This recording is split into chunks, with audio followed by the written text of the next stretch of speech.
Hello, everyone, and welcome to our discussion today. I have with me Mark Storlie, who is a Extension Swine Field Specialist with Iowa State University Extension and Outreach. And today we're going to talk about how to buy pork in bulk. So many of you have seen our buying beef in bulk video. So we decided to do one on pork as well. So we welcome Mark to our studio today. Welcome. Good morning, Brittany.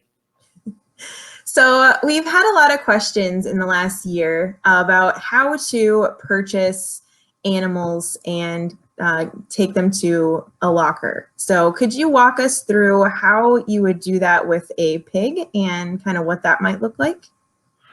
Certainly. If you want to purchase a pig, be it from a farmer or a county fair youth exhibitor, that pig then certainly could go to a locker. And yet, I'll even start off, a lot of our lockers right now are pretty well booked up. What I mean, to an extent, if you've got interest in doing this, search out a locker before you search out a pig. Because if you buy a pig and don't have a place to go with it, I think that's going to be challenging. Absolutely.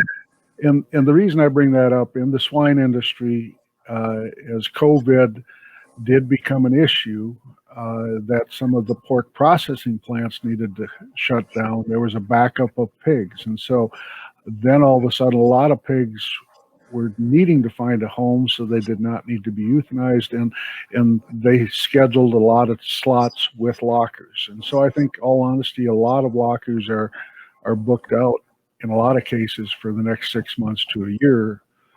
And so that's where I really encourage, reach out to a locker first as far as the slot. But back to your question, Brittany, is certainly you could then buy a live animal from a farmer, be it a pig in this case, and at that point in time, then you would schedule a time with the locker and have that pig delivered there, where then you would need to talk through with that locker how you want that pig processed.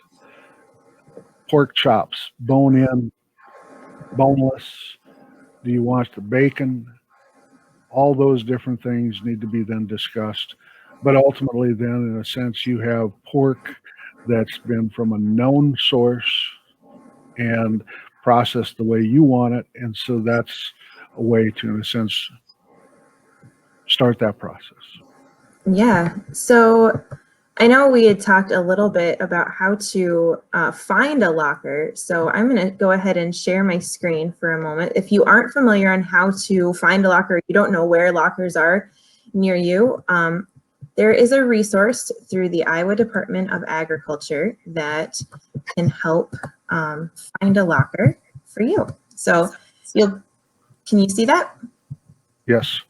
All right. So we'll go to to get to this page. This is the Iowa Department of Agriculture and Land Stewardship website. If you type in Meat and Poultry Inspection Iowa, this should pop up as the first hit for you. So what you're going to want to do is come down to meat and poultry plants. So we'll click there. And then you can easily search this by, if you know what the name of it is, but likely you won't. You can type in your city, or what's probably going to be easiest is your county, so you can see kind of what's around you. So we'll go down to Dubuque County, click into that, and click filter. And these are all the different types of lockers in Dubuque County. So we've got Coyle Butchering in Epworth, the Progressive Processing, that's actually the Hormel plant in Dubuque. So you're probably not going to be able to take your pigs there for processing. The Cheryl Deer Shack, West Linden, and Wholesale Meats in Dyersville. So you can see all the different lockers in Dubuque County. Then you can also see kind of what they classify themselves as. So I said that the Progressive Processing here was the Hormel plant. You can see some of these other lockers are custom lockers. So somewhere like West Linden or Coyle Butchering will be able to do custom work for you as well. And if you go down farther, just pull that website down just a little bit. I think there's the definition of, in a sense, what those codes will indicate then of what their inspection is. And so bottom line, Well, the one plant isn't custom, it's bottom line then state inspected, and so that product even could be resold out of that versus a custom label. That product cannot be resold to others in a retail setting. Great.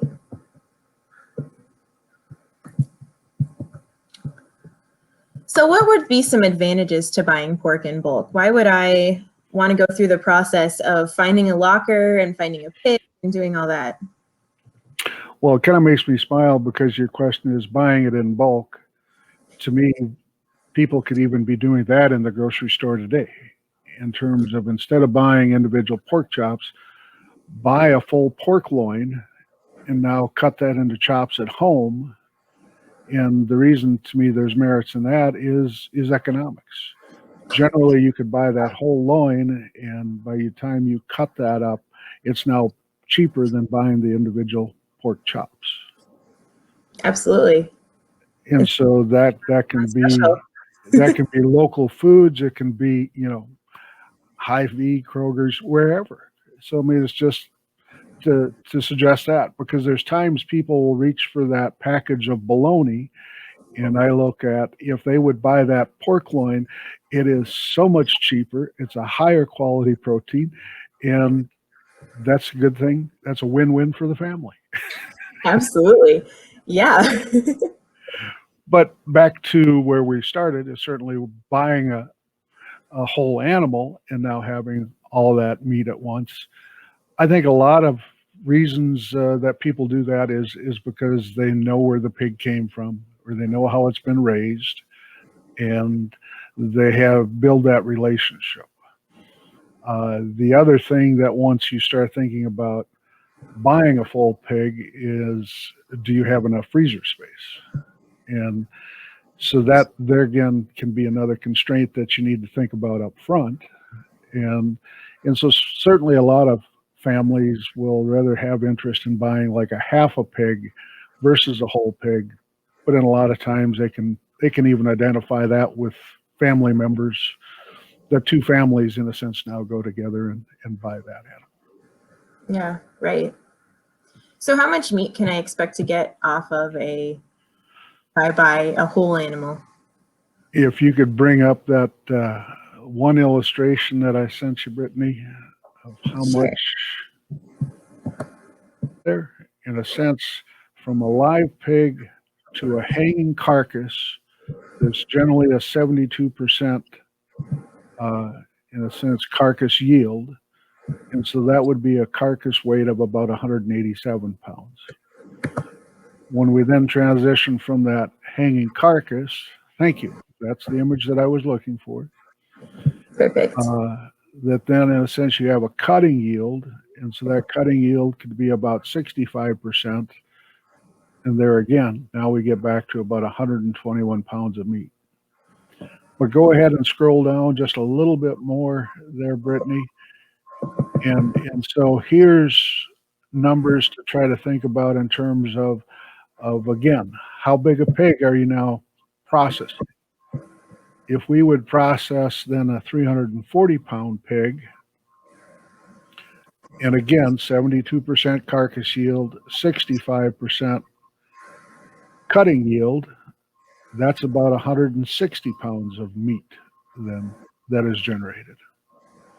And so the reason I've got two different, in a sense, boxes there is because your pig carcass yield can vary some, and your cutting yield can make a big difference as well, because in a sense, if we're at 65% cutting yield, that's primarily boneless product.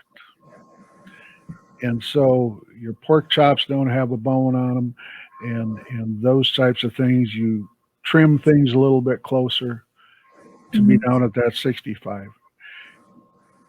If you have a lot of bone in the chops, and then your ground products maybe haven't been trimmed quite as much, or they've got a little higher fat content, that's where you could be 74%. And so now all of a sudden that 260-pound pig is about 140 pounds of meat. And so maybe that's more detail than you want, Brittany, but it gives that whole think about how big the pig is to start with is going to make a difference, and then how it's cut and how many total pounds you need to find for your freezer space. Absolutely, because I know looking at that 128 or even 120 pounds of meat, 181 pounds of meat is a lot too. So knowing what you're getting before you decide to do this, or maybe you look at that and you're like, oh, hey, maybe I just want a half a hog instead of a whole hog. Exactly. And a kind of a rule of thumb that I've read, I can share is they generally think of 1 cubic foot of freezer space, or 12 inches by 12 inches by 12 inches, could hold about 35 to 40 pounds of their, again, more so the products if you don't have a lot of bone in. Mm-hmm. If they've got a lot of bone in there, you might not be able to, in a sense, it'd be fewer pounds than that would be fitting into the cubic foot of freezer space. Right. And most typical like freezers on that is in conjunction with a fridge is about 2 cubic feet. Is that correct? I'm not sure of that. I think it might be a little bit bigger, but refrigerators vary so much. But right, a cubic foot again is 12 inches by 12 inches. In a sense, make that cube by 12 inches. So I would think a lot of them maybe are just a little bit bigger than that 2 cubic feet, but probably not 4. right. Yeah. You're probably going to need to find somewhere else to put some of that product then. Or have good friends and family Yep. that don't eat your product. Right. Just storage. So while we're talking about storage, what are some other considerations that you would need to have for buying an animal? Are there questions that you need to ask the producer, or questions that, you need to have figured out before you decide to purchase this animal, or how does that look? What do you need to think about before you buy a whole? I think you can certainly talk to people around you in terms of if they are doing it, they're certainly going to be a good resource that they've already been through the process, if that's the case. But then otherwise, certainly you can talk to a locker. That's going to be an important discussion in terms of what are their cut lists. When I refer to a cut list, that can get back to how do you want the pork chops cut? Do you want bacon? Do you want, what are the different pieces? And so if you bring up that other that other chart of parts of the pig, in a sense, that might be a good intro into that piece, Brittany. Mhm. Exactly. And so, if a lot of times people aren't even aware of, okay, what are all the products that I'm talking about when I refer to a cut list? This can maybe help. This type of a document that Brittany is certainly can provide folks if they reach out to her, or you're welcome to reach out to me. But that little diagram does a nice job of where do some of these different product cuts come from a pig. And so this kind of illustrates how some of those cuts look and where they are coming from the pig. And as well, this little chart even indicates, well, is that good for barbecuing? Is it good for oven and those types of things, which is great. And that's these little shapes Yep. on the bottom. Yep. So you can take a look and use this little legend right here on the bottom to see kind of if you're really into grilling, having that square, that open square is the cuts you're going to want to try and steer towards. And certainly even different lockers can be known for different products. Some have got excellent seasoning for their sausages or brats, or they do special things with their products. And that's where having that discussion, with a locker in terms of to discuss not only then the cuts, but then what the processing fees are. Discuss those things up front so you have full awareness. Right. But then certainly you can come back to buying pigs from a farmer. And so certainly if you know a farmer, you can open this discussion up. can I buy a pig from you, or what does that entail? Or if you don't know any farmers, that's where maybe start with a locker, because if you've got interest and you can learn from that locker, you can then ask the locker, where can I buy a pig? Or maybe he can find a pig for you. Or there again, I'd mentioned even county fairs coming up. There could be possibilities that youth exhibitors that take pigs to the fair would like to find a home for. And so certainly to just ask around, no matter where you start, you should talk through all aspects of it, from the farmer to the locker, if that makes sense, Brittany. Yeah, absolutely. So I guess maybe this is a rudimentary question, but how do people typically pay for a pig? Do they pay it by the pound? Do they pay it by the animal? How does that usually work? I'll really say that comes back to negotiation. But in general, I would say in most cases, it's going to be paid. In a sense, if I buy a pig from a farmer, I'd be paying a price per pound of live weight. But you could turn around and assumed a carcass yield, and so it could even be off of a carcass price, and then you assume what that is. But I don't want to regress too much. Bottom line, you need to identify what that animal is going to cost you. But a farmer could say, well, gosh, I'll sell it to you for $150, irregardless of the size. And yet then it still gets back to that could be a price per pound for that 150, for a 260 or a 300-pound animal as well. And so if we look at today, you could say approximately that a price of, say, like $57 100 or 57 cents per pound of live weight animal, a 260-pound pig would then be worth about $148 today. Wow. So what's the difference? You talked about live weight and carcass weight. What's the difference that you're going to see? Is carcass weight just the meat that you're going to see in the freezer? Or is that a different number yet still? Well, in a sense, that is the so when I say live weight and a carcass weight, in a sense, that's then when the pig is harvested. You then generally take off the head, you take out the organs, and certainly all the blood. And so that's where then, in a sense, the pig is hanging on a rail as a carcass. And then before it then becomes, we then take that carcass and cut it up to then have our meat cuts that are going into the freezer. Gotcha. So it's everything extra that you don't want to take home, the stomach contents and all that. Exactly. So is it cheaper necessarily to buy an animal whole like this, or? Not necessarily. It can be, but if I'd take some, to the best of my knowledge, a locker processing, if I bring in a live animal and what's it going to cost me to now take meat back out the door, might be in that $175 to possibly, I would think, as much as $250.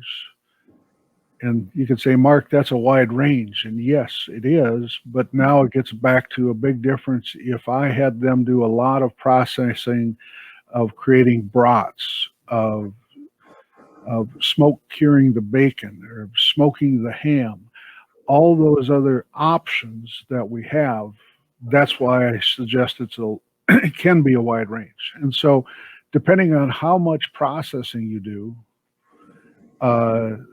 we certainly could be a little bit more expensive than buying meat in the store.